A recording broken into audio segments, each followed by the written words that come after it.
ముఖ్యంగా 1200 పైచిలకు విద్యార్థుల బలిదానం తర్వాత ఏర్పడ్డ ఈ తెలంగాణ ఎవరి అయ్య జాగిరి కాదు, ఎవరి అమ్మ జాగిరి కాదు.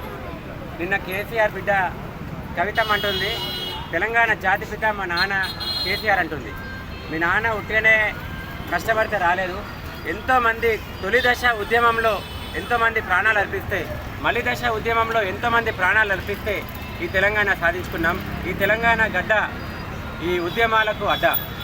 ఈ తెలంగాణలో పుట్టిన ప్రతి బిడ్డకు కూడా ఉద్యమ స్ఫూర్తి ఉంటుంది. కాబట్టి మీ నాన్న ఒక్కంది కాదు, మన రేవంత్ గారు అంటారు, మా సోనియమ్మ తెలంగాణ తల్లి అంటారు.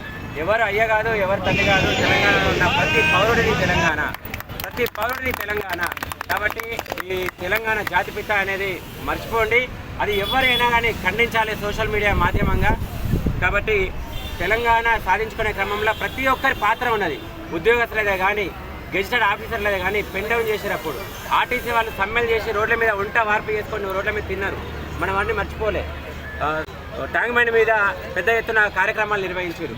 మొత్తం తెలంగాణ వ్యాప్తంగా ప్రతి ఒక్కరి పాత్ర ఈ తెలంగాణ సాధించుకునే క్రమంలో ఉంది. కాబట్టి కానీ సుష్మా స్వరాజ్ గారిది ఇవాళ శ్రీకాంత్ అన్న అమ్మవారి ఫోటో పెట్టింది ఇక్కడ.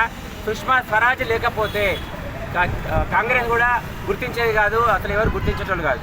సుష్మా స్వరాజ్ గారు కొట్లాడి పార్లమెంట్లో గట్టిగా కొట్లాడి తెలంగాణ వాదాన్ని గట్టిగా వినిపించింది. కాబట్టి తెలంగాణ సాధించుకున్నామని తెలియజేస్తుంది. ఈ తెలంగాణ ప్రజలకు ముఖ్యంగా తెలంగాణ ఆవిర్భావ దినోత్సవ శుభాకాంక్షలు తెలియజేస్తూ ఈరోజు 137 డివిజన్ వినాయక్ నగర్లో ఈ యొక్క కార్యక్రమం శ్రీకాంత్ ఆధ్వర్యంలో, మా అధ్యక్షుని ఆధ్వర్యంలో జరుగుతుంది. ఈ కార్యక్రమానికి మా గొట్ల వెంకటేశ్వర గారు మరియు వారి అల్లుడు ఆర్మీలో ఉండి దేశానికి ఎంతో సేవలు చేసి బార్డర్లో శత్రు దేశం నుంచి మన దేశాన్ని రక్షించి మా అందరికీ కూడా కాపాడగలిగినందుకు ఈరోజు ఈ కార్యక్రమానికి వచ్చినందుకు ముందుగా మీకు ప్రత్యేక ధన్యవాదాలు తెలియజేస్తున్నాను. భారత్ మాతాకి